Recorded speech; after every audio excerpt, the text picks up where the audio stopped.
Hoje nós vamos ter a honra de receber o nosso professor, Tiago, que vai nos presentear, né? Vai nos dar a honra de ser nosso conferencista na palestra que vai falar sobre o planejamento de aula com o uso de tecnologias. Eu sou Luciana Leão, e vou ter o prazer de mediar esse nosso trabalho, que vai ser de muitas coisas boas, de muitos saberes compartilhados, com certeza.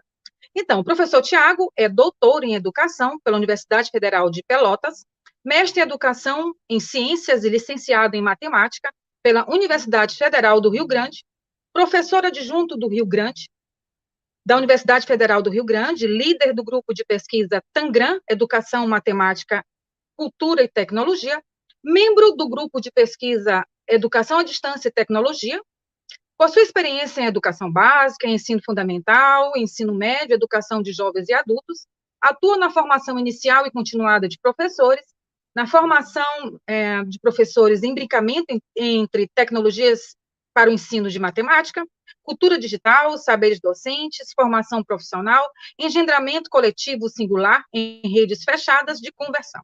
Professor, seja muito bem-vindo, o palco virtual é todo seu.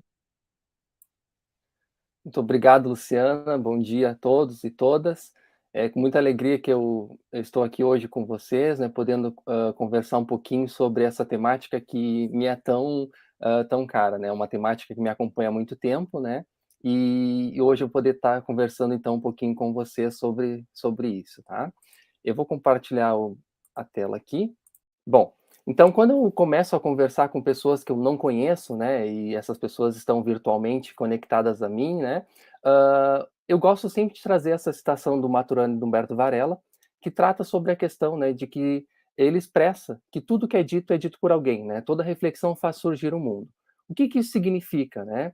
Que eu trago, pelas minhas vivências, né, pelas minhas experiências, uma visão, né, sobre um determinado tema, tá? Então, existem tantas outras possibilidades, tantas outras condições, tantas outras situações, né, que também são verdadeiras dentro desse campo, né, que nós trabalhamos em relação ao uso das tecnologias digitais. E eu trago, né, uma dessas possibilidades, né, algumas dessas possibilidades, diante daquilo que eu vivo, né, diante daquilo que eu experienciei, tá bem? Então, sintam-se à vontade para concordar, para discordar, para fazer questionamentos, né, porque essa é a ideia, né, essa ideia democrática, né, de estarmos aqui discutindo, né, de levantarmos algumas hipóteses, né, e concordarmos em algumas coisas, discordarmos em outras, né, e dentro, obviamente, da linha do respeito, né, podemos seguir diante dessa necessidade que é a continuidade plena dos estudos em relação a essa temática que é muito emergente, né, principalmente agora, diante de tudo que nós estamos vivendo. Bom, dentro dessa perspectiva, então, da biologia do conhecer de Humberto Maturana e Francisco Varela, então, existem duas possibilidades, né? Eu como observador, né, como pesquisador, e eu como sujeito social também, como sujeito dentro de um coletivo, né, de pessoas, né, eu busco sempre estar, né, dentro da perspectiva da objetividade entre parênteses, né. Essa objetividade entre parênteses é uma objetividade que aceita e legitima, né, as diversas verdades que existem, né, independente de mim, tá. Outra situação que pode existir também é aquele observador que não admite a contestação da sua realidade, né? Que a realidade dele é única, né? Que a realidade dele que é absoluta e ele não aceita, né? Que isso seja condicionado, né? Que ele seja condicionado a outros tipos de situação, tá? Então, mesmo buscando estar andando pelo caminho da objetividade entre parênteses, né? Cotidianamente, né? Nós oscilamos por esses dois caminhos, né? Infelizmente, nós não conseguimos manter, né, a nossa objetividade nessa perspectiva, tá bem? Bom, e aí também surge a ideia da experiência, né? Então, eu vou trazer para vocês algumas coisas que eu vivencio, né?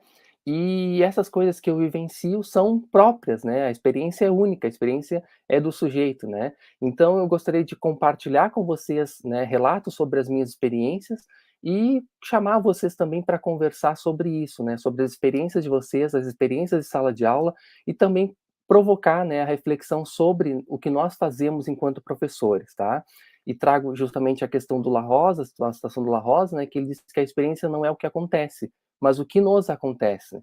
Então, mesmo que duas pessoas enfrentem o mesmo acontecimento, não fazem a mesma experiência. A experiência é para cada qual sua, impossível de ser repetida, né? Então, isso é muito bacana, porque nós podemos estar no mesmo espaço, né, na mesma palestra, por exemplo, na mesma conversa, e aquilo que eu vou tirar daquela palestra é algo muito particular, né, porque é aquilo que eu vivo, né, a experiência é minha, né, ela não pode ser compartilhada, né, os relatos podem ser compartilhados, mas a experiência não. E aí eu chamo vocês então, né, para dar voltas com, tá? E o que que significa dar voltas com? Dar voltas com é conversar dentro da biologia do conhecer de um Francisco Varela e Humberto Maturana, tá? E nessa possibilidade de conversar, que eu convido vocês para estarem aqui conversando comigo, né, eu trago alguns temas que vão perpassar essa nossa conversa, que é a questão da nossa sociedade, a questão da escola, a vida, né, as tecnologias digitais de informação e comunicação, e também a questão da cultura que entrelaça, né, as formas de convivência humana, né, que nos constitui enquanto sociedade também, tá? Então, sintam-se à vontade a dar voltas com, né, nessa perspectiva. Falando um pouquinho sobre a questão das tecnologias, eu acho que é importante situar vocês, né, do campo que me constitui enquanto pesquisador, tá? Então, as tecnologias, elas perpassam, né, a minha formação durante muitos anos, tá? Iniciando na graduação, quando eu comecei a ser bolsista de iniciação científica do CNPq, hã, estudando, né, a questão da formação de professores com uso de tecnologias digitais. Isso no ano de 2007, a gente percebia que os computadores, né, os celulares, eles eram de um acesso mais restrito do que nós temos hoje, né? Hoje, ele, querendo ou não, é um acesso restrito ainda para uma parte da população, mas nos anos lá de 2007, nos anos 2000, lá, né? Isso ainda era um pouco mais restrito ainda, né? Então, era aquele movimento de iniciar mesmo, né? E eu comecei, na verdade, a ter contato com o computador, por exemplo, na graduação, né, quando eu ingressei na FURG como estudante do curso de matemática, que eu fui ter contato ao computador, a mexer no computador, né, que tinha os laboratórios de informática, e a comprar meu primeiro computador também com o recurso da bolsa, né. Passado isso, e na pós-graduação, continuei estudando nessa mesma perspectiva da formação de professores e uso de tecnologias digitais, né, tanto no mestrado quanto no doutorado, e aí mostra uma ruptura também na questão da uma rede de formação que eu estava constituído, né, que eu fiz a graduação na FURG, o mestrado na FURG, e fui para o doutorado na UFPEL, né, então mudou-se aquela rede, né, e também teve uma série de desafios que eu enfrentei para poder continuar estudando, né, na mesma perspectiva que o grupo de pesquisa aqui na FURG estudava, tá. Paralelo a isso, também comecei a atuação na educação básica, né, como professor da rede pública estadual aqui no município de Rio Grande, no Rio Grande do Sul, e comecei também, né, nesse mesmo processo de estar na pós-graduação, pesquisando a formação de professores e estar na sala de aula sem condições, né, de pôr em prática aquilo tudo que eu estudava, né. Foi um desafio bastante, consistente, né, também de me conceber como pesquisador naquele campo, né, daquelas contradições, né. Bom, eu estudo uma coisa, mas não consigo fazer isso na escola, porque, há uma série de fatores implicantes nisso, que implicam nessa condição, né. E também na própria questão de, querer fazer muito usando tecnologia, né, extrapolando os limites das condições que a escola me possibilitava, né. Para ter uma ideia, eu estava trabalhando no contraturno, né, para poder aplicar os projetos usando tecnologia, né, o que é algo completamente inviável, né, mas eu estava naquele fluxo de querer muito usar tecnologia, né, então fazia qualquer coisa para poder conseguir usar a tecnologia, né. Então, mas com o tempo, né, com os estudos, isso foi meio que, melhorando, né, entre aspas, né, e eu fui me conformando, né, um conformismo, assim, não tão conformado, né, mas sabendo lidar com as possibilidades, né, que existiam naquele espaço e também conseguindo, avançar, né, diante do que era possível. Também comecei a atuar na docência no ensino superior, né, então eu fiquei 2 anos na educação básica, né, e aí eu comecei, aí eu fui atuar como, professor substituto na UFPEL, nos cursos de engenharia, e aí eu me desliguei da educação básica para permanecer no mestrado, né, e como professor substituto. E aí quando eu termino o mestrado e ingresso no doutorado, eu fui nomeado então na Universidade Federal da Grande Dourados, a UFGD, e por lá eu permaneci 5 anos, né. Então, foi um momento também de vivenciar outras experiências num estado completamente diferente, com pessoas completamente diferentes daquelas que eu estava acostumado a viver aqui no Rio Grande do Sul, né? E aí fiquei 5 anos na UFGD e também e aí eu passei em um novo concurso, né? Fiz um novo concurso para a FURG e ano passado eu fui então nomeado, então vim embora de novo para Rio Grande, né? Voltei para Rio Grande, onde eu nasci, onde eu tenho minha família. Aqui eu estou há mais de um ano já como professor na FURG.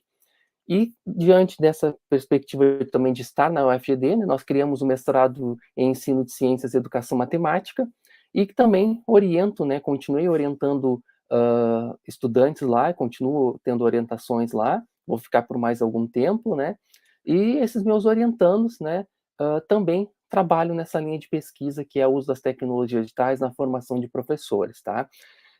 Com ênfase, obviamente, na formação de professores de matemática, que é aonde eu realmente mais tenho atuação. E dentro dessas experiências de Dourados, né, e que eu pude vivenciar lá, né, eu vivia uma questão muito contraditória também, né. Eu passava todos os dias para ir para o campus da UFGD, né, enquanto se falava muito da questão da internacionalização da educação superior, né, dos investimentos para isso, né, e essa escola, uma escola rural, né, ficava na beira da BR, né, que ligava o centro da cidade até a universidade, né. E essa escola me provocava muito, né, porque era uma escola ali no que atendia a estudantes indígenas, a estudantes da comunidade rural, né, e eu nunca tinha tido a oportunidade de conhecer, né, e aquilo me chamava muita atenção, porque a universidade ela tem, querendo ou não, muito mais recursos, né, do que a gente, tem na escola, isso é incontestável, né, então e isso me provocava bastante, porque em momentos eu cruzava aquela BR ali, né, e chegava num centro de formação de professores, né, com algumas tecnologias, com muitas tecnologias, com muitos recursos disponíveis, né, e aquelas escolas ali me provocavam bastante, até que chegou uma oportunidade que eu consegui, né, de desenvolver a Semana Nacional de Ciência e Tecnologia, que foi contemplado pelo edital do CNPq, no ano de 2016, e eu consegui, então, ir nessa escola para conversar com a professora, que era uma única professora, que ela era professora, ela era servente de limpeza, ela era merendeira, né, ela fazia todas as atividades da escola, é uma escola municipal, né, e eu fui conversar para conhecer aquela comunidade ali, né, e também, né, propor desenvolver ações, né, e a gente conseguiu fazer um trabalho ali, bacana, né, envolvendo professores daqui do Rio Grande do Sul que eu consegui levar para Dourados, né, e a gente conseguiu desenvolver aquelas atividades e mantemos uma parceria.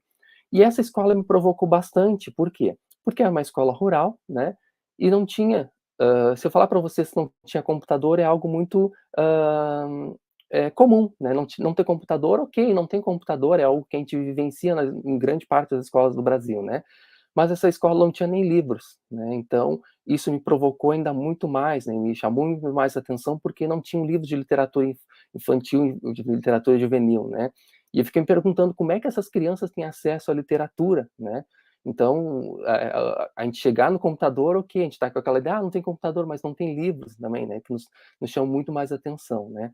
E aí eu fiz uma campanha, consegui arrecadar mais de 400 livros de literatura infanto-juvenil aqui no Rio Grande do Sul, e nas férias eu consegui, então, vir buscar e levei para Dourados. A gente montou uma mini biblioteca nessa escola, né, para que esses alunos tivessem acesso, né.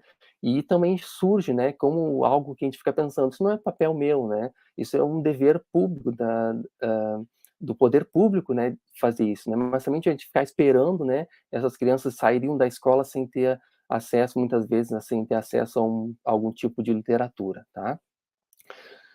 E só para mostrar para vocês, né, essa questão, né, de que ela é provocativa, né, porque em um espaço nós temos essa ideia de, formar professores, né, com acesso a diversas tecnologias, né, com impressoras 3D, com louças digitais, com laboratório de informática conectados, e do lado do campus da universidade nós temos uma escola, né, que não tinha livros, que não tinha, computadores, que internet nem se falava sobre isso, né, e o quanto as coisas elas são desiguais, né, e o quanto isso nos ajuda a pensar, né, o nosso planejamento de aula, o quanto isso deve nos ajudar a pensar sobre o nosso planejamento de aula, não só na educação básica, mas também no ensino superior. Para que tipo de escola eu estou formando o meu estudante, né? o meu futuro professor? Para que tipo de escola esse sujeito está sendo formado? É para um centro de alta tecnologia ou é para uma escola do campo, né, que vai enfrentar muitas dificuldades, né, e também diante daquilo que nós passamos muito recentemente, né, ainda estamos enfrentando algumas coisas em relação a isso, que foi a própria pandemia.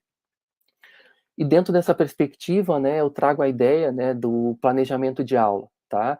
Então, são elementos que eu considero como sendo necessários, né, não são os únicos, mas são alguns elementos que nos auxiliam no planejamento, a pensar o planejamento de aula, que são extremamente importantes, do meu ponto de vista, né, para que eu consiga dar conta, né, de planejar uma aula, tá? Então, dentro dessa perspectiva do planejamento de aula, eu destaco o que ensinar, para quem ensinar e como ensinar. E aqui tem um QR Code, né, que quem tiver interesse pode direcionar aí as câmeras dos seus celulares para o canal Tangram, e lá eu tenho vídeos que eu abordo de uma maneira muito mais detalhada, né, esses elementos. Eu até trago um modelo de um plano de aula, né, para conversar sobre a elaboração disso, tá?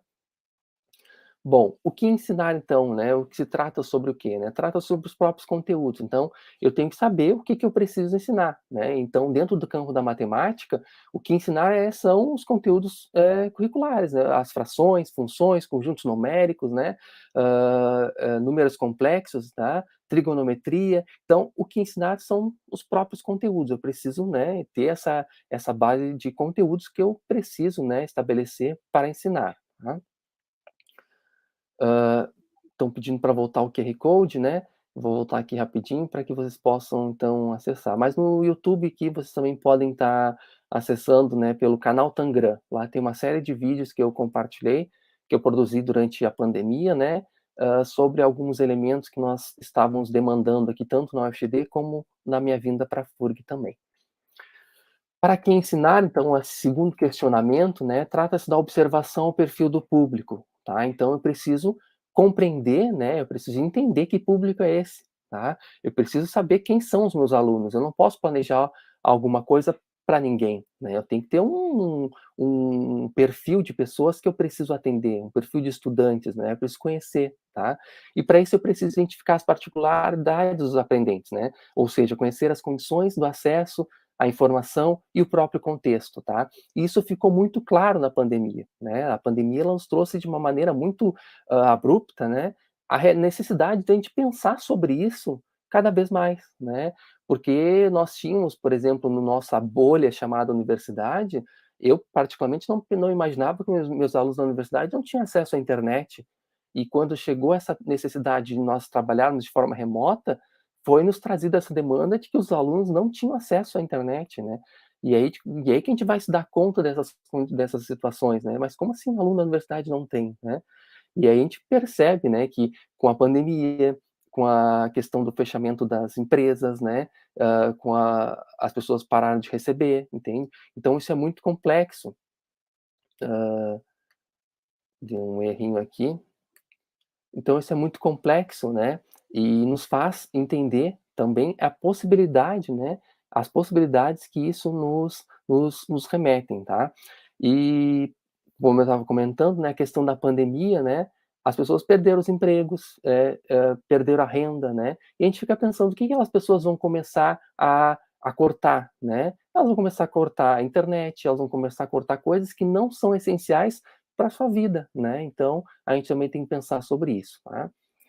Bom, em relação a isso, nessa perspectiva do contexto, né, de conhecer os estudantes para os quais eu estou planejando as minhas aulas, né, eu fui buscar então informações para entender, né, essa questão da utilização de internet, né, em domicílios.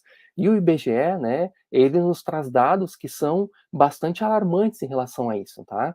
Então, por exemplo, o percentual de domicílios que havia utilização da internet nos anos de 2016 a 2018, né, no Brasil 79,10%, né, desses domicílios havia, então, a utilização de internet, num momento sem pandemia, né, então, no momento em que a economia não estava tão boa, né, como não está agora, né, mas, né, era um momento que não tínhamos atravessado ainda pela pandemia, né.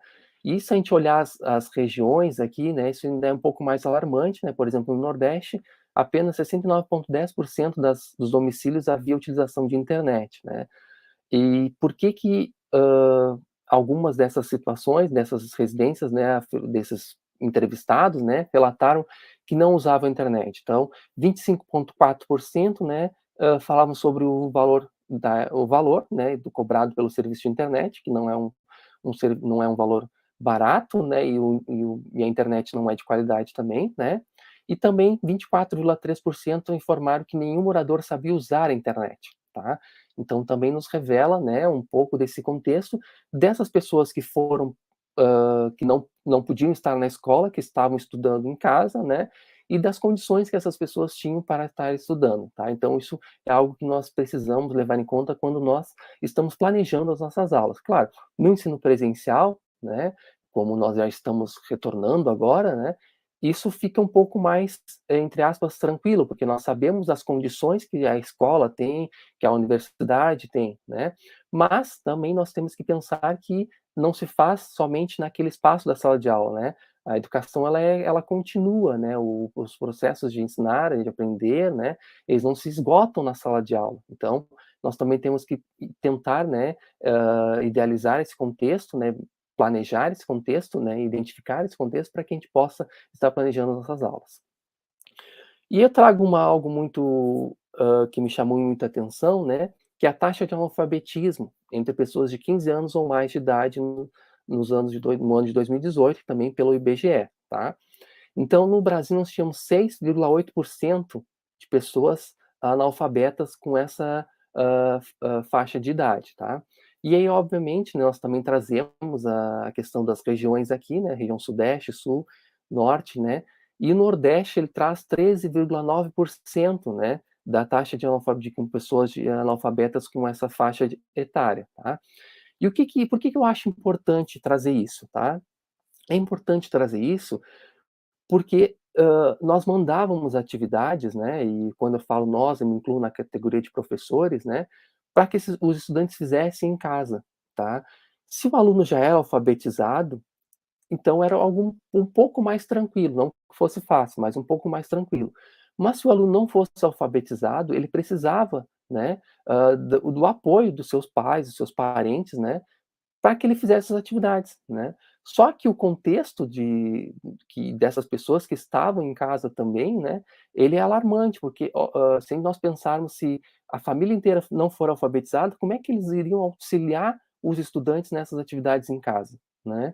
Então isso também tem que ser pensado, também tem que ser planejado, né, então, ou seja, se o aluno fosse alfabetizado, ok, eu entregava a atividade, ele poderia ler, né, ele podia interpretar, mas se o aluno não é alfabetizado ainda, né, quem é que poderia auxiliar esse estudante, né, se entrasse nessas condições aí, né, dos seus parentes, né, das pessoas que convivem com eles não fossem alfabetizadas, né?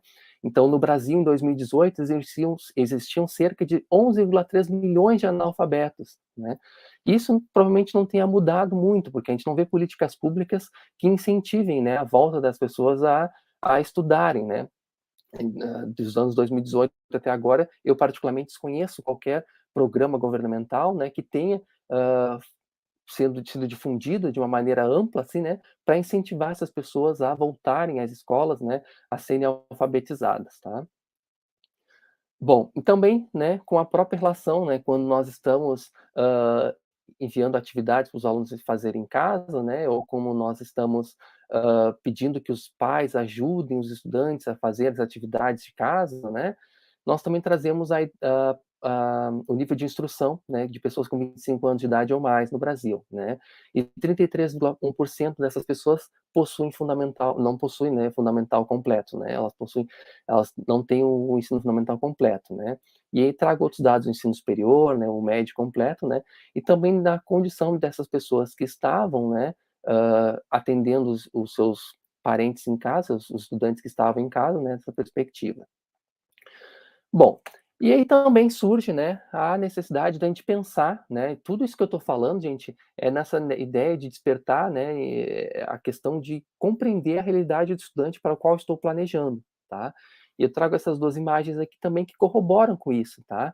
Então, são 2 imagens, né, a imagem da esquerda traz o contexto de um estudante com algumas possibilidades, né, e um outro estudante com umas poucas possibilidades também, né, para não dizer que não tem possibilidades, mas que são menores, né, são em nível menor do que do estudante da esquerda ali, né.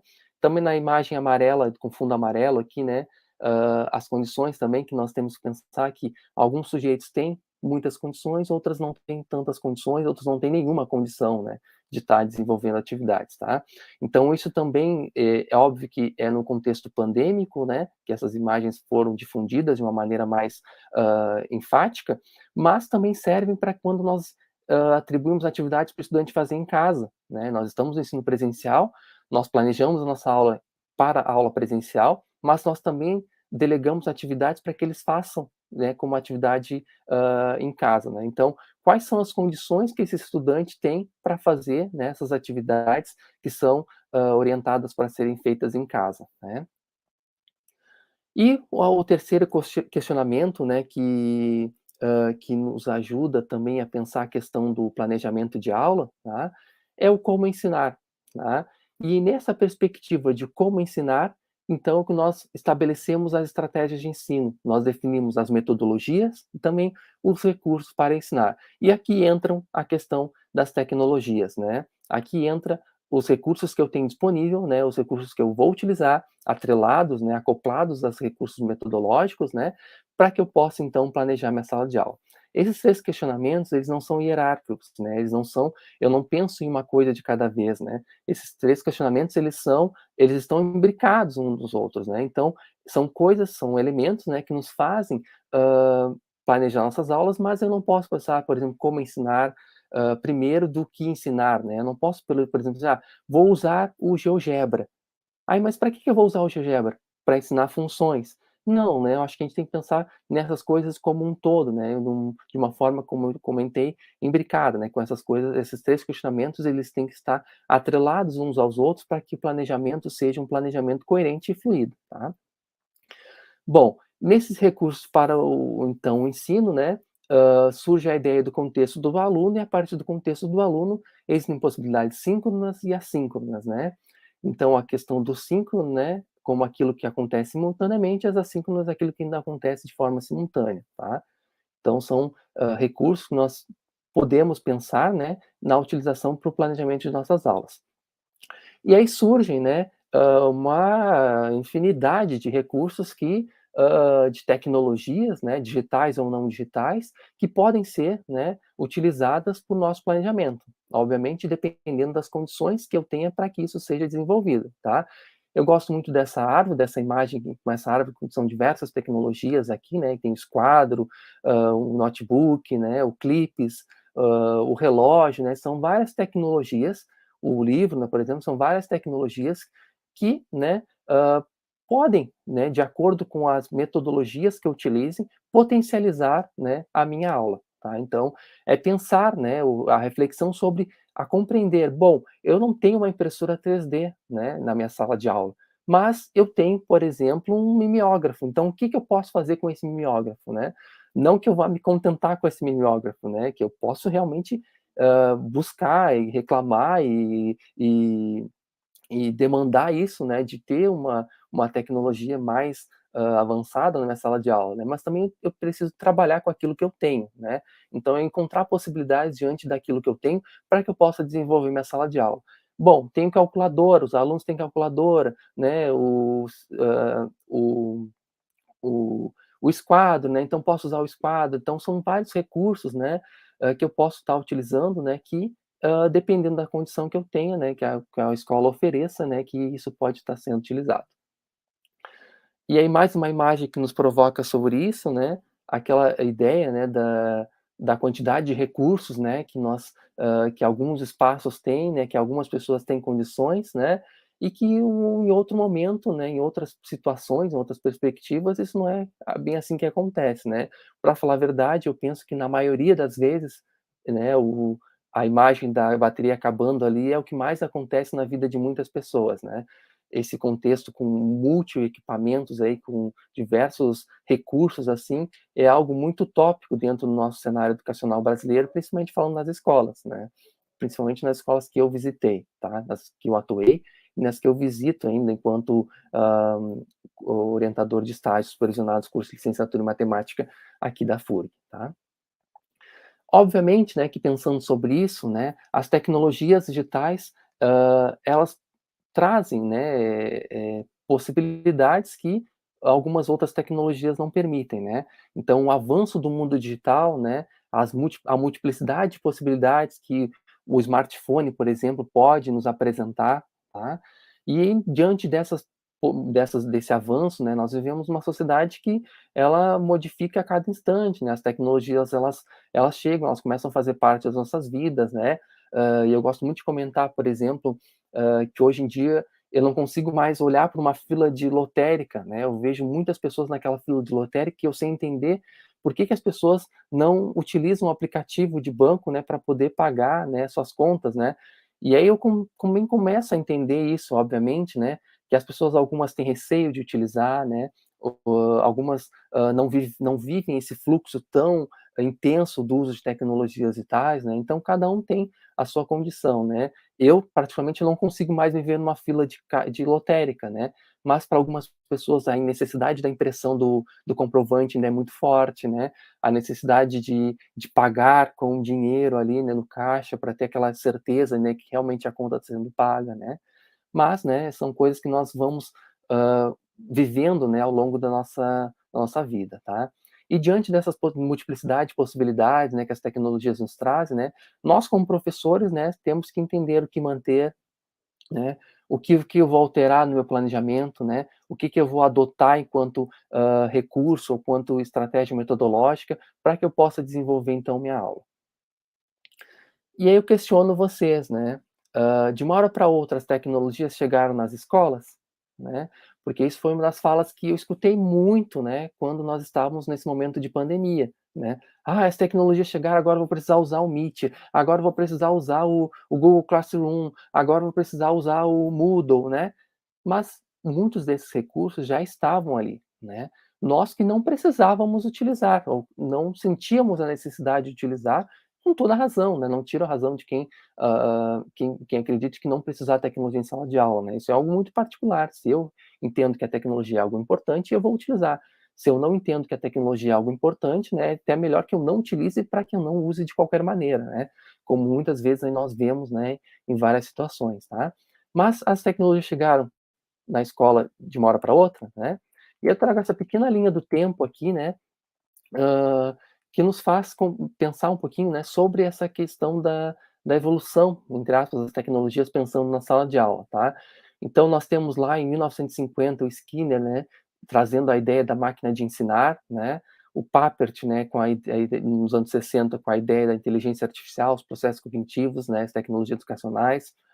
Nos anos 70, né, as transparências, os retroprojetores, projetores de slides, os gravadores de rolo, né, e outras tecnologias, o telecurso, né. Nos anos 80, né, os primeiros computadores pessoais, né, os processadores de texto, a apresentação em planilhas, a linguagem BASIC, né. Nos anos 90, iniciou a instalação dos laboratórios nas escolas, né, embora eu só tenha vivenciado a instalação de laboratório nos anos 2000, né, nos anos 90 já começou então, né, esse movimento, né, de instalação de laboratórios de informática nas escolas, né. O CD-ROM, né, as caixas de som, né, o Telecurso 2000, tá. Nos anos 2000 a internet, né, os celulares, o acesso à informação, né, que tudo começou a ser difundido de uma maneira mais intensa, né. Nos anos 2010, né, a proliferação das redes sociais, né, o nosso saudoso Orkut, né, que eu tenho um apego muito grande, uma saudade muito grande com o Orkut, né, com o MSN, né, com aquelas redes sociais que foram, entre aspas, né, as primeiras, assim, né, que nos mostraram as possibilidades de conversação virtual, assim, né, e o quanto isso era muito bacana.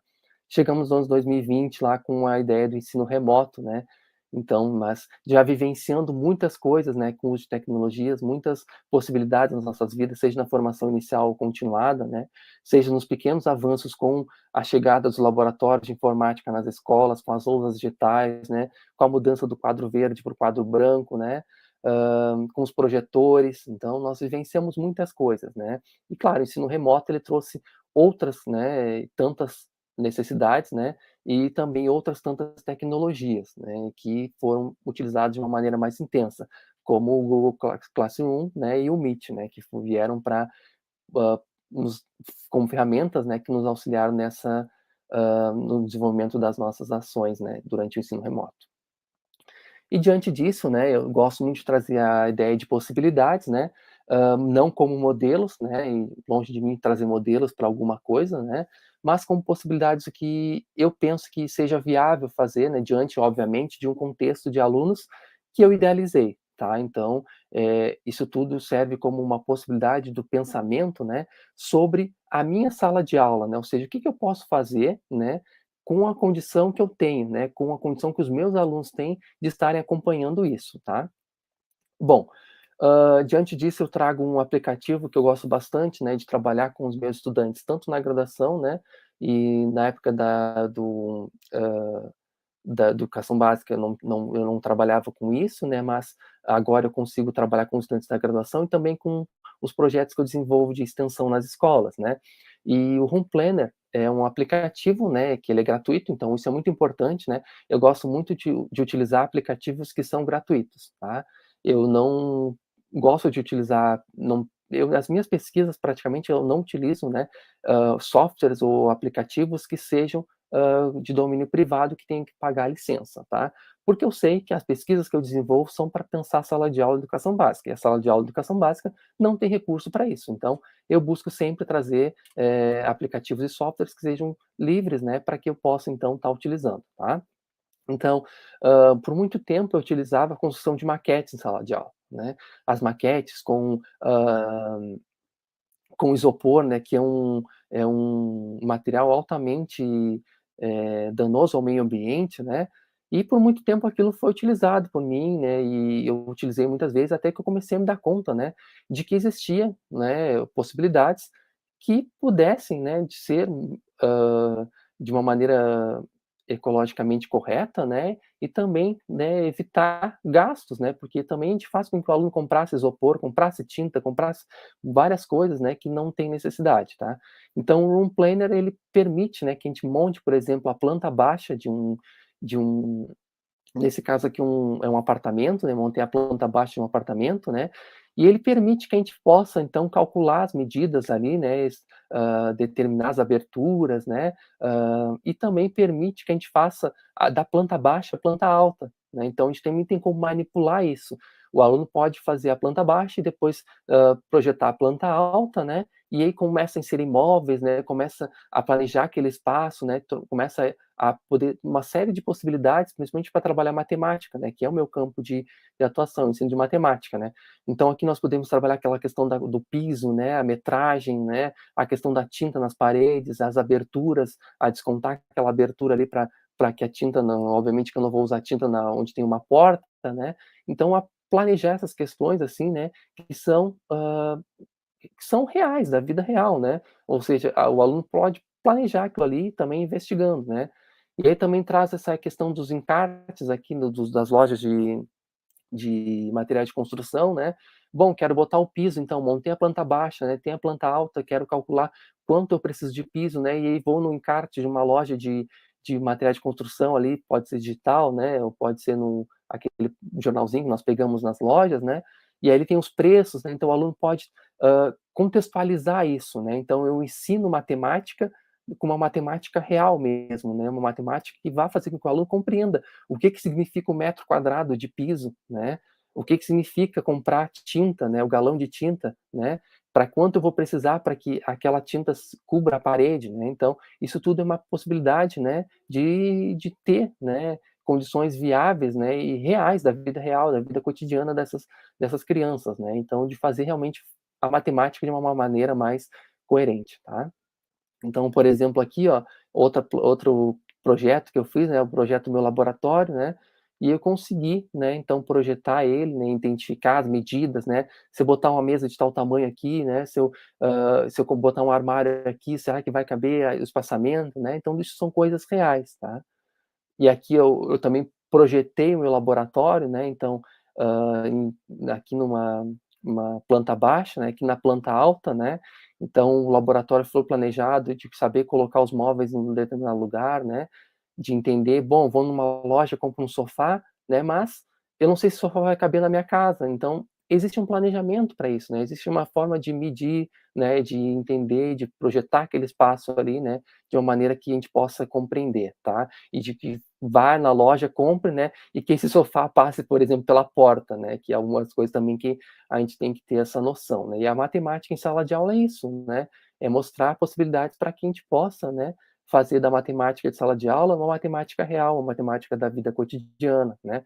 Porque a gente sabe que muitos alunos, eles não querem seguir na educação superior, eles só querem terminar o ensino médio, né, e ok, né, a gente não vai obrigar ninguém a ir para o ensino superior, a nossa justificativa para dar aula não pode ser: "Tu vai precisar disso para o ensino superior", né, ou "Tu vai precisar disso para o Enem", não, tu vai precisar disso para tu saber, né, viver nessa sociedade, para saber projetar algumas coisas, para saber calcular, para não ser enganado na tua vida dependendo da situação que tu viva, né. Na estatística, então, né, eu trago a possibilidade do LibreOffice, né, que é um software livre, né, que nós podemos, então, também trabalhar, né, a perspectiva do novo ensino médio agora, né, dos projetos integradores, né, tudo que vem nessa nova perspectiva, né, de planejar as nossas aulas, né, nós temos muitas possibilidades de desenvolver Né, a pesquisas, né, perspectiva do novo principalmente ensino os projetos médio integradores, agora, né? nós temos muitas possibilidades em ver, né, isso, né, e no LibreOffice ele pode estar possibilitando isso, tá, ele pode estar construindo gráficos, né, eu acho que meu tempo já está acabando, né, a Luísa acho que já está sinalizando, então vou dar uma acelerada, né. Só para construir gráficos, né, com as pesquisas que nós desenvolvemos em sala de aula, construir gráficos, né, e poder estar analisando gráficos, né, o que que significa uma análise, uma leitura de gráficos, né, com dados reais, né, e possibilidades. Também criei um AVA, né, durante a pandemia, né, que é uma forma que eu encontrei de conversar com os meus alunos, né. Então no PDF, eu sempre trazia o meu AVA, meu bonequinho, que eu adorava, porque eu mudava de roupa, fazia várias coisas, né, o bonequinho e cada aula que eu planejava ele vinha com uma roupa diferente, um tênis diferente, né, e os balõezinhos conversando, né, explicando as atividades para os estudantes, né, eram alunos da graduação, né, então é só que são alunos da graduação que vão atuar com crianças, com adolescentes na educação básica, né, então eu também achava necessidade de fazer essa parte mais ilustrada, assim, né, de montar um material que eu pudesse estar conversando com estudantes de uma maneira mais interativa, tá? Aqui para vocês terem uma ideia, meu bonequinho ele percorria as várias os vários pontos, né, da cidade de Dourados, né, em cada temática de aula eu abordava o laboratório de matemática na praça de Dourados lá, né, no laboratório de informática, laboratório de materiais didáticos, né, e tudo mais. E aqui um modelo de como eu estava trazendo os meus materiais, né, então trazia foto da universidade, meu bonequinho falando, né, a questão toda explicativa. Trago também os jogos, né, como possibilidade, tá. Durante os jogos tem o Scratch, então o Scratch como uma possibilidade, de criar programação, né, e a gente tem como fazer isso também em relação a uma linguagem bem básica, né, uma possibilidade de criar, historinhas, né, criar cenários, né, e criar possibilidades, né, com o uso do Scratch, né, que é uma linguagem bem tranquila, né, dentre tantas as possibilidades de software de programação, né, o Scratch ele traz uma interface muito mais interativa, muito mais dinâmica, e eu considero como sendo muito mais viável, né, para que a gente possa fazer uma atividade diferenciada utilizando o Scratch, né. O livro didático, né, então o livro didático como sendo uma tecnologia, né, que está presente na grande maioria das escolas, né, infelizmente a gente sabe que nem todas isso está presente, mas como uma tecnologia que é muito bem planejada, né, ela é muito bem avaliada, né, ela passa um rigoroso processo de avaliação e entrega, né, a possibilidade para aquelas pessoas que não têm acesso, né, à tecnologia digital, né, mas que tem um livro lá na biblioteca e podem estar consultando, tá. Bom, o meu tempo está muito prolongado aqui, né, aqui eu trago só essa imagem, né, de esse emaranhado de fios, né. para mostrar que nossa vida ela é também assim muito perturbada, assim, muitas coisas acontecem ao mesmo tempo, né? Há um enredo de coisas acontecendo, né? Mas por esse emaranhado de fios acontecem coisas boas também, né? Passam fios ali, né? Que são fios condutores de internet, que levam internet, né? Entre aspas, qualidade, né? Mas que levam coisas boas também. Então, é de olhar para esses postes cheios de problemas, né? Cheios de enredos, né? E tentar extrair o que há de melhor neles, né? Nós afirmamos que temos uma dificuldade no fazer, né? Existe uma tanta dificuldade no fazer, mas só que também fica no querer, né? Então, para usar a tecnologia digital no planejamento, né? Para utilizar as tecnologias nas minhas aulas, né? Eu preciso querer usar, tá? Se eu não quiser usar a tecnologia, a gente vai, quem sabe, utilizar por condição dada pelo próprio governo, que vai fazer com que a gente utilize, né? Vai exigir que seja utilizado, mas a gente não vai fazer bem feito, a gente sabe que não vai fazer, né? A gente faz as coisas bem feitas quando a gente quer usar. Então, para isso, eu tenho que entender, né? Eu tenho que compreender que a tecnologia é algo necessário para melhoria, para qualificação, né? Para dinamização das minhas aulas, tá? Então, só para encerrar, né, então, vou dizer que problemas, desafios sempre existiram, existem ou vão existir em todas as relações humanas, né? O que muda é a forma de como nós lidamos com eles, tá? Então, aqui tem algumas redes sociais aqui, né, que vocês tiverem interesse em me contactar, fiquem à vontade, tá? O QR Code vai direcionar vocês também para alguma rede social aqui, tá? E muito obrigado pela oportunidade de estar aqui com vocês, né? E continuo, então, disponível para dar voltas com. Luísa, muito obrigado. Luciana, muito obrigado, né? Desculpa ter passado o tempo, né? Um pouquinho, mas Nada, de forma alguma, professor. como a gente vai De passando, forma a alguma. gente vai falando, Nós né? ainda estamos no nosso tempo, sim, pode ficar bem tranquilo. Não, Alguém, então, alguma pergunta? Gostariam de fazer alguma pergunta? É tanta coisa, é tanta informação, tantos saberes, assim, que a gente fica meio, né? Meu Deus do céu, quantas possibilidades, né? Eu queria lhe adiantar que nós estamos aqui para sermos essas coisas boas nesse emaranhado, bem aí de fios, viu, professor? É esse que o bom. nosso intuito, por isso que nós estamos aqui nesse simpósio, porque nós queremos fazer a diferença, né, não, pessoal, aqui da turma? Queremos fazer a diferença. E fazer a diferença, assim como o senhor, com uma palestra dessa, assim, Nossa Senhora, eu anotei tanta coisa aqui que eu fiquei assim meio... Encontrar essas possibilidades, trazer para a nossa realidade, né, chegar mais perto do nosso aluno, fazer com que ele perceba que é necessário, que nós não vamos voltar atrás, que daqui para frente vamos ter que usar tecnologias. E que isso nós temos que fazer da melhor forma, de acordo com a necessidade deles e com nossas possibilidades. Então, nós estamos muito felizes, né? Aqui a galera aqui agradecendo, falando do quanto foi proveitoso, do quanto foi maravilhosa a sua palestra. Nós não tivemos perguntas, eu deixei em aberto aqui, mas estão perguntando se o senhor vai disponibilizar a apresentação, né?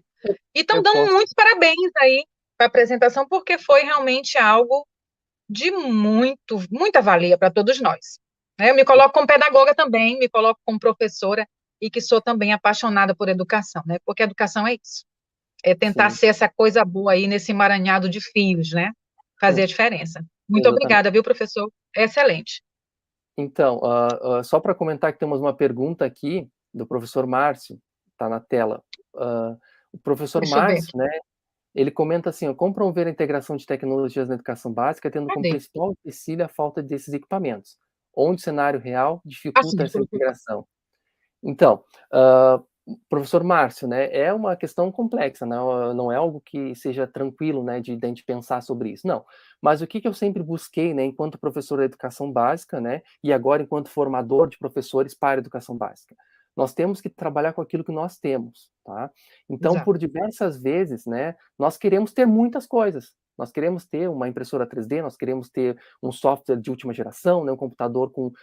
mas a gente não tem, né? Então, como eu trouxe no início da palestra, aquela escola lá, por exemplo, não tinha absolutamente nada, né? Mas como é que isso que eu penso que a gente pode caminhar nesse sentido, né? A gente tem que, na verdade, eu penso que a gente tem que caminhar com aquilo que a gente tem, né? Bom, então se eu tenho uma lousa digital, né? Muitas vezes as escolas têm lousas digitais, elas estão lá paradas, não são utilizadas. Então eu posso tentar utilizar aquela lousa digital, né?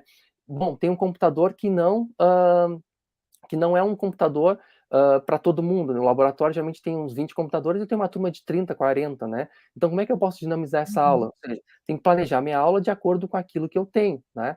Eu posso verificar se os alunos têm celulares, smartphones, né? Agora é algo muito comum, embora muitos estudantes não tenham, né? Por exemplo, por muito tempo a gente utilizou o software GeoGebra nos computadores, né? O GeoGebra Mobile, ele vem como um aplicativo que não utiliza a internet nos celulares, né? Então agora, ao invés de deslocar esses estudantes da sala de aula para o laboratório de informática, né? Óbvio, se os estudantes tiverem celulares, smartphones, eles podem trabalhar com o software GeoGebra, né, com o aplicativo do GeoGebra, em sala de aula mesmo, né? Então, a ideia é o seguinte, obviamente que a gente não pode se contentar com aquilo que a gente não tem, a gente tem que correr atrás, né? A gente tem que buscar, né, incentivos, a gente tem que buscar políticas públicas, financiamento para isso, né? Para que as escolas estejam cada vez recebendo mais equipamentos, mas também a gente não pode dizer que não tem nada, né? Porque a gente tem algumas coisas, né? Quem sabe a gente tem lá uma câmera fotográfica, né? A gente tem uma filmadora, quem sabe a gente tem um projetor multimídia, né? Então, posso levar o meu computador, posso, por exemplo, uma aula de geografia para trazer o Google Earth, né? E a gente pode apresentar, né, uma imagem de um satélite, né? Trabalhar na aula de geografia, tanto na aula de matemática, com a posição do plano cartesiano também, né? Localidade, né? E eu desenvolvi uma atividade que foi isso, eu levei uma imagem de satélite, né? Localizando a escola e destacando alguns pontos no plano cartesiano, né? Então, isso também tem como ser feito. Então, claro, a gente sabe que não temos tudo o que queremos, né? Mas algumas coisas nós temos. E essas algumas coisas, elas precisam ser aproveitadas, tá bem? Óbvio, né, que eu vivi uma situação muito triste até em Dourados, no Mato Grosso do Sul, que as escolas, muitas delas não tinham laboratório de informática, e quando chegava o laboratório de informática, era por emendas parlamentares. Então, alguns deputados destinavam emendas parlamentares para as escolas comprarem recursos informáticos. E eu achava aquilo um absurdo, porque aquilo tinha que ser como política pública do governo municipal, sabe? O governo municipal que tinha que captar isso para fazer essa distribuição de forma equilibrada entre as escolas, não a escola correr atrás de deputados. Isso eu acho um absurdo, né? Eu acho horrível isso, né? E as escolas, mais era a forma como as escolas conseguiam se desenvolver, né? A forma como as escolas conseguiam os equipamentos, né? Então também tem isso, né? Então a gente tem que buscar, né, formas de trabalhar com aquilo que a gente tem, mas não se contentando com aquilo, somente com aquilo que a gente tem, buscando, né, lutando, né, como a nossa vida é sempre uma luta, né, para conseguir materiais para que nossa escola esteja cada vez mais com recursos tecnológicos, né. Como A trabalhar com Cíntia texto, fez uma pergunta também, professor. então ver como trabalhar Como com texto trabalhar textos? Isso. multimodais, né, e também com a inserção de QR Code e link para em matemática. Bom, então nessa perspectiva, Cíntia, esses textos, né, e isso é uma coisa que já tem há muito tempo sendo desenvolvida, né, tem softwares, né, softwares não, sites, né, no próprio internet que a gente pode, né, inclusive nas minhas aulas remotas, eu trazia isso, né? Eu trazia dentro do texto, né, links, né, que os estudantes pudessem acessar, por exemplo, vídeos no YouTube, né? Eles pudessem apontar a câmera do celular e ser direcionados, né, também com o QR Code para softwares que pudessem ser feitos o download, né? Mas o que consistia isso, né? Na condição de cada situação, né? Por exemplo, eu não poderia disponibilizar um vídeo no YouTube, né? Um link, né? Dentro de uma leitura de um texto da minha aula, por exemplo, se o aluno tivesse como acessar, tá? Então isso também tem que ser planejado, tá? Mas, por exemplo, se a gente estiver em sala de aula, mas em presencial, né? A gente dá uma atividade para o aluno pode apontar a câmera do celular para a tela, pode acessar o QR Code, né, de ser direcionado a um vídeo, né? Eu acho que isso tudo pode ser, né, equilibrado, né, de acordo com as nossas condições e ser trabalhado diante disso, né? Tem vários sites que transformam, né, os links, né, em QR Code. E isso é muito bacana, porque o aluno está lá com aquele celular. Eu fui observar uma aula de regência agora, essa semana, e os alunos, eles não prestaram atenção um minuto na professora estagiária. Eles estavam com o celular nas mãos, assim, eu estava já nervoso ali, sabe? Porque como é que eles não vão prestar atenção, sabe? Mas se a estagiária dissesse assim, bom, vamos acessar esse link aqui agora, sabe? Eles iam projetar aquilo ali. Eles iam pegar o celular que eles estavam na mão, eles iam porque eles teriam curiosidade de fazer aquilo ali. Talvez o ensino do conteúdo que ela estava dando ali, não da forma quadrigias, sem utilizar régua, sem utilizar nada, né? Talvez não fosse interessante, mas tivesse um QR Code ali que ela dissesse assim, vamos acessar aqui agora esse link aqui, será que não despertar o interesse dos estudantes também, né? Então, tudo isso tem que ser pensado, né, obviamente, né, de acordo com as condições que nós temos, tá? Mas eu acho que é muito válido, né, trazer um texto, né, que o aluno não fique preso somente nele, que ele vai e volte, né? Acessa o link e volta, né? Tá lendo, vai lá, acessa um vídeo, tá lendo, tem um QR Code, vai interagir, né? Os livros didáticos, eles estão trazendo bastante isso, né? Eles estão trazendo bastante textos também com figuras, né? Com links, né? Com várias linguagens ali, que tem também a possibilidade de despertar o interesse dos estudantes, tá bom? Vamos ver se tem mais alguma pergunta aqui.